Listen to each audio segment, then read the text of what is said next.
How's it going, YouTube? Dallasboi here, back again with another Pokemon Black and White 2 Wi-Fi battle.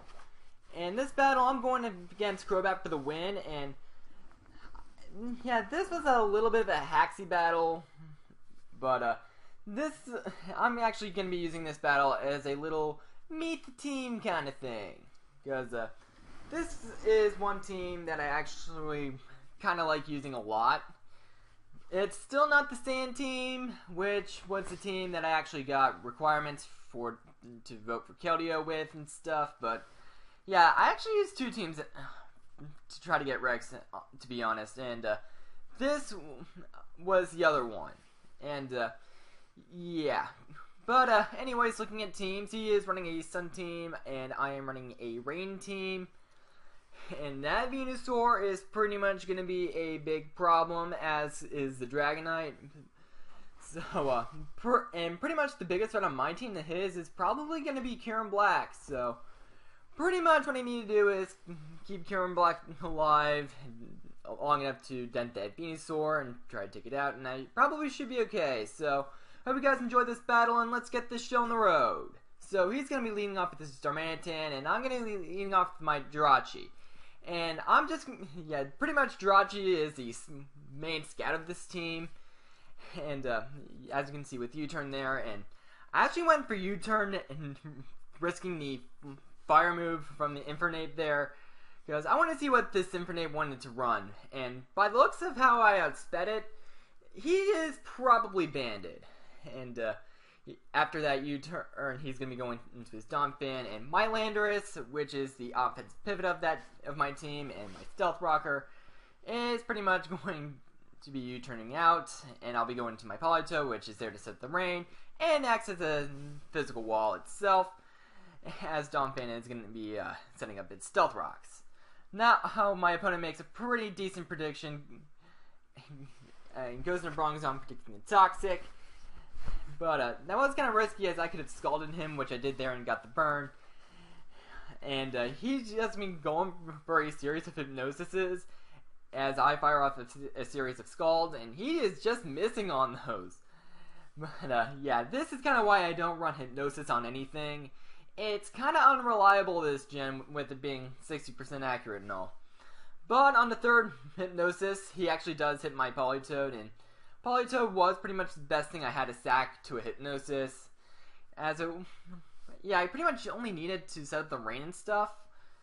So yeah, but now out comes this Ninetales, and that's gonna prompt me to switch out into my Landorus Therian form, try to threaten this thing out.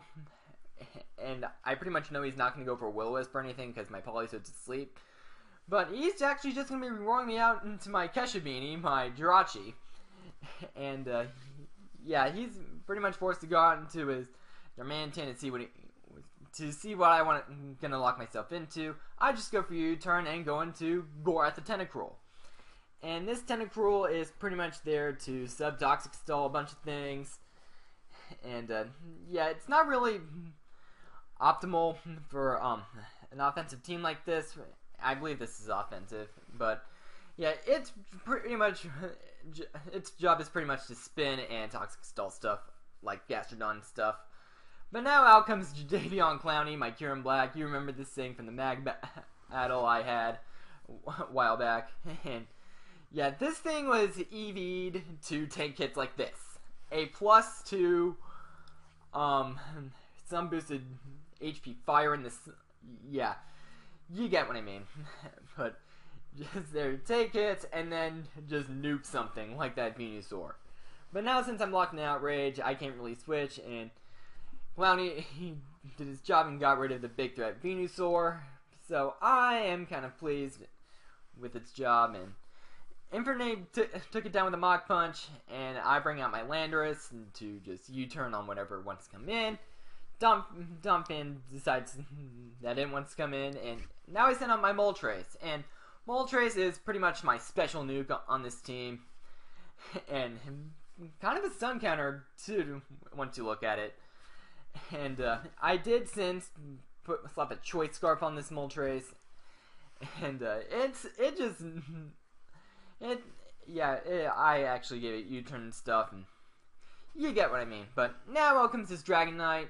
I bring my Landorus to try to take whatever this Dragonite wants to dish out.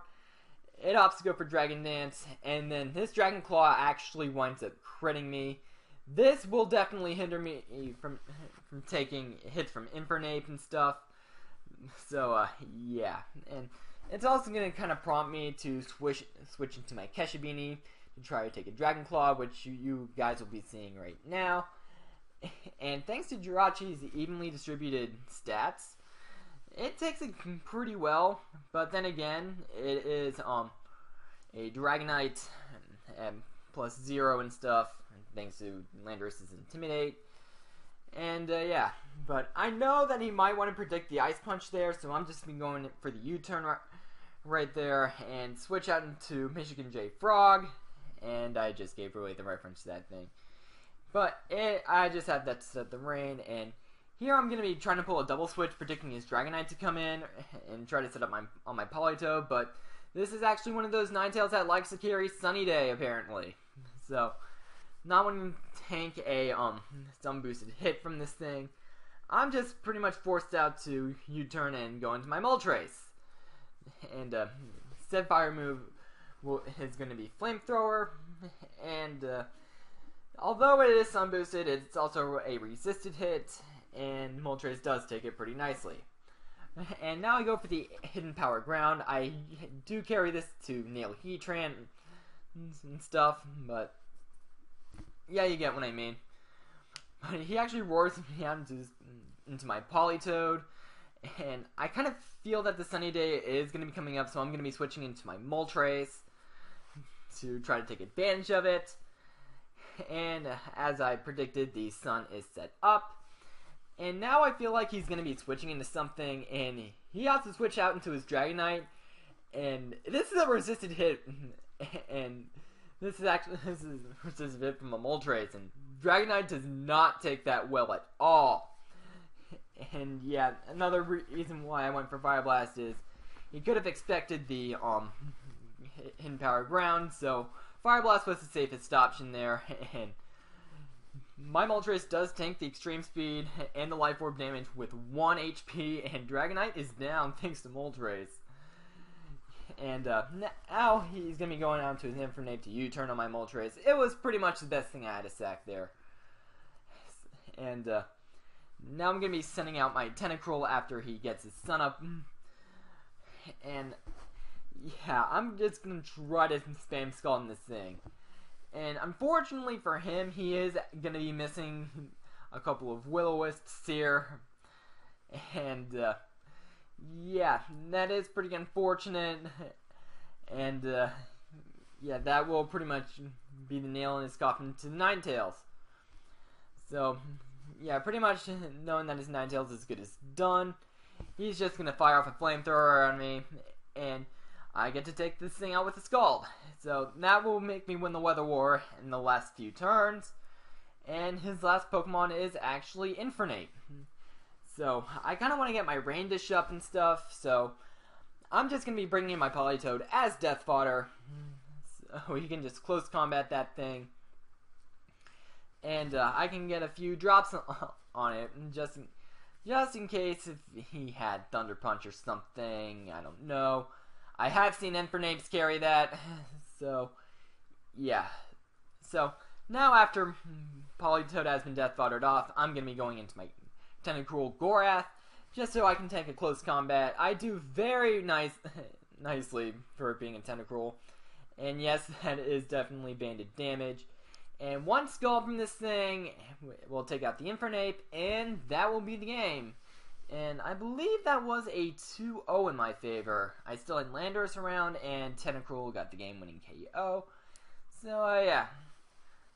That was a fun match. Crobat for the win, and it was a little nice example to showcase the team and whatnot. So, hope you guys enjoyed. Rate, comment, sub, and I will see you guys next time. Goodbye.